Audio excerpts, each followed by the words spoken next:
Rezeki biadillah ikhwas sekalian. Rezeki biadillah. Allah bukakan rezeki. Saya cuman karena tidak enak kalau saya mau menceritakan keadaan saya pribadi ya. Kalau pengalaman saya pribadi terlalu banyak bukti-bukti nyata subhanallah yang saya hadapin pribadi. Pada saat lagi terdesak dari sisi ekonomi, godaan luar biasa. Ada pinjaman yang berbunga, ada yang begini, ada yang begitu. Tetap saya tolak, saya komitmen. Sampai pada titik terakhir, titik klimaksnya saya pertahankan, Allah berikan jalan keluar yang tidak masuk di akal ikhwah. Betul-betul tidak masuk di benak saya.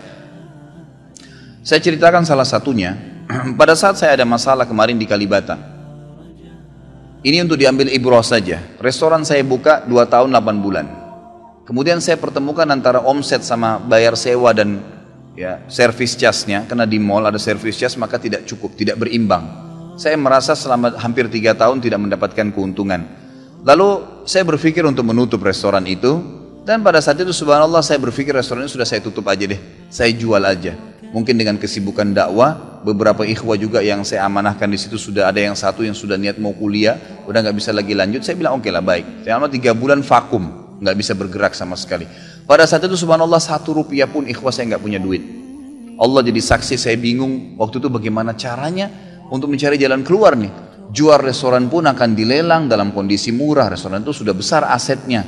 Ini gimana caranya, saya nggak punya duit. Mindahin ke tempat lain butuh uang untuk sewa, gitu kan. Membuka lagi butuh uang yang baru untuk membayar sewa yang tertunggak, gitu kan. Tidak dibongkar juga akan dibongkar paksa. Ini kalau ada waktu tentu, sampai waktu tentu, kalau tidak ini akan dibongkar paksa. Subhanallah, godaan luar biasa. Ada yang masuk, saya tidak tahu dari mana, SMS masuk ke HP saya, pinjaman dengan bunga yang ringan 250 juta sampai 750 juta terus. Dari banyak perbankan saya nggak tahu tiba-tiba masuk, saya tidak pernah iyakan, selalu gitu kan. Saya cuma berusaha ikhtiar, berdoa sama Allah, tawarin kepada orang kalau ada yang mau punya saham teman saya. Subhanallah, pas titik klimaks 3 bulan kemarin, 3 bulan tutup ya sementara, dan saya sudah berpikir mau jual pun sempat saya tawarkan, belum ada yang beli. Saya tiap hari saja berdoa. Di masjid ini saya kedatangan seseorang, jemaah pengajian saya, bukan jemaah pengajian sebenarnya, dia rutin mengikuti ceramah kita ya, yang diupload di YouTube, dan tinggal di Paris. Orang Indonesia, orang kita tapi tinggal di sana. Datang selama ini dia selalu kalau saya punya program gali sumur diikut, ada program kemarin badal haji, ditipin uangnya, selalu program sosial diikutin sama dia. Subhanallah, pada saat lagi dia bilang sama saya SMS, Ustadz saya mau ke Jakarta, saya ingin hadir pengajian Ustadz langsung. Saya bilang baiklah kalau gitu, silahkan fadhal. Selesai pengajian kita, waktu itu selesai jam 9 malam, kurang lebih seperti jam-jam seperti ini. Lalu kemudian dia datang sebelah saya belum pernah lihat orangnya. Lalu dia salaman sama saya, dia bilang, Ustadz saya Pak John Firdaus, dia bilang sama saya gitu. Terus saya bilang, oh iya Pak, saya belum paham nih. Dia bilang, saya yang dari Paris Ustadz. Oh antum, terus salaman lah, ngobrol-ngobrol. Sampai ke mobil gitu kan. Saya sempat kasih dia beberapa buku yang biasa saya bawa di mobil. Ini akhi, mungkin antum bisa baca-baca di sana sama keluarga dan seterusnya. Sebelum berpisah, dia bilang sama saya, Ustadz saya sempat bawa teman ke Kalibata. Kok saya mau ajak makan, tutup tempatnya Ustadz. Oh iya, ceritanya ada tunggakan pembayaran yang belum saya bayar dari sewanya karena tidak cukup antara omset penjualan dengan ini. Oh gitu Ustadz, iya. Kira-kira butuh berapa biaya? Saya bilang, mungkin saya butuh sekitar 250 juta untuk memutar kembali restoran ini. Karena butuh ada tunggakan 168 dan saya harus dengan biaya operasional sekitar 250 juta. Rencananya memang saya mau buka saham kalau memang ada yang mau masuk. Dia bilang sama saya tiba-tiba, ini cuma mau berpisah di sini di depan masjid ini, dia bilang sama saya, Ustadz kalau Ustadz bilang, saya baru saja kemarin masukin anggaran dana saya 400 juta di satu perusahaan. Kalau saya tahu saya akan ikut sama Ustadz. Ya sudahlah akhi, qadarullah nggak apa-apa gitu kan. Tapi kalau emang Ustadz mau, saya coba pikirkan, nanti saya pertimbangkan kira-kira berapa. Saya bilang saya akan buka saham 250 juta itu 10% dari omset antum akan ambil. Karena aset restoran sekarang 2,5 M. Baiklah, dia bilang sama saya gitu. Saya pulang ke Paris ini, hari Senin saya berangkat, saya bicara sama istri, saya langsung kasih berita ke Ustadz, lalu saya kasih. Baiklah saya bilang kalau begitu. Dia pulang, subhanallah, saya pikir ya sudahlah, ini mungkin dia mau pertimbangkan lagi. Malamnya, pada malam itu juga, dia tiba-tiba SMS ke saya, dia bilang, Ustadz setelah saya musyawarah sama istri, saya akan transfer ke Ustadz dengan jumlah 250 itu, supaya bisa bergulir dan saya siap mengambil 10%-nya. Gitu kan, saya sujud syukur kepada Allah, alhamdulillah ada jalan keluar gitu.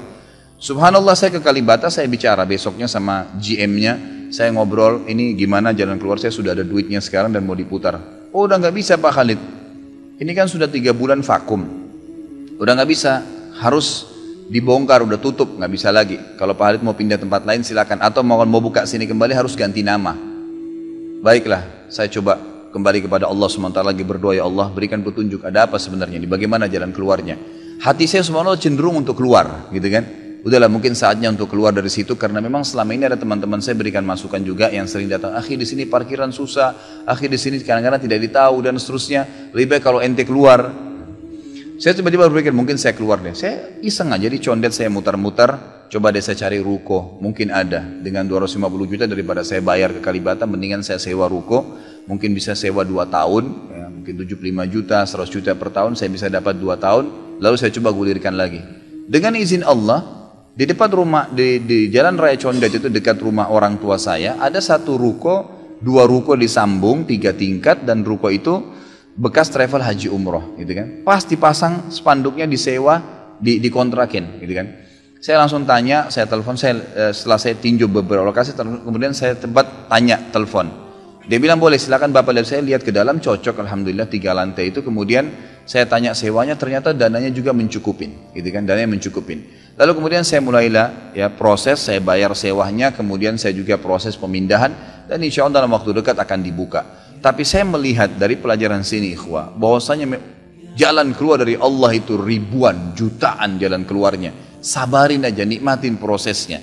Setiap penawaran haram, tolak, jangan pernah mau. Dengan izin Allah akan ada jalan keluar. Tidak ada. Kata Nabi SAW, "Man taraka syai'an lillah abdalahu khairan min." Gitu kan?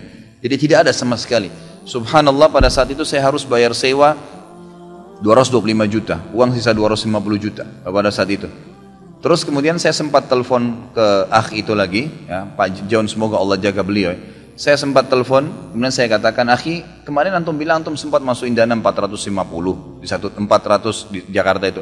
Bagaimana kalau antum tarik uang itu, kalau masih bisa, kita gabungin aja, saham kan per 250 juta itu ada 10%. Antum ambil aja 30% dari semua total omset penjualan nanti, tidak usah dengan 750, dengan 650 saja, gitu kan?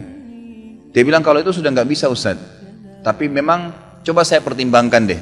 Saya akan coba hubungin teman-teman di Paris ini yang sudah biasa, yang kenal antum, gitu kan? Kalau yang kenal antum mungkin mereka bisa. Baiklah, fadhal. Subhanallah, besok dia SMS lagi ke saya, Ustaz, saya sudah musyawarah dengan istri, ternyata saya punya dana cukup 650, kami yang pegang semua saham itu, ditransfer uang semua ke saya. Yang tadinya saya dari 1 rupiah tidak pegang duit, masuk uang 650 juta ikhwah, tidak masuk di akal, gitu. Sesuatu yang tidak masuk. Orang ini saya nggak kenal, nggak pernah ketemu, sekali ketemu di sini, dan sekarang sudah kembali ke Paris. Setiap kali saya bilang akadnya saya akan kirim, baru tadi saya kirim akadnya. Sudah nggak apa-apa Ustaz, saya percaya. Akhi, ini bisnis loh, bisa untung rugi. Sudah paham Ustaz. Orang lain aja banyak bisnis dia rugiin saya nggak takut, apalagi sama Ustaz. Sudah silahkan, alhamdulillah. Saya melihat Allah berikan jalan keluar yang sangat dimudahkan. Yang penting nikmatin prosesnya dan yakin kepada Allah SWT. Jangan takut, gitu kan? Jangan takut. Dan ada banyak kisah seperti ini dalam hidup saya yang saya mungkin sebagian tidak diceritakan, gitu kan? Cuma ini tadi saya buka supaya memang bisa ada pengalaman. Karena rata-rata sini karena hanya masalah kekhawatiran saja, kekhawatiran rezeki yang insya Allah tidak akan ada masalah dalam kehidupan kita.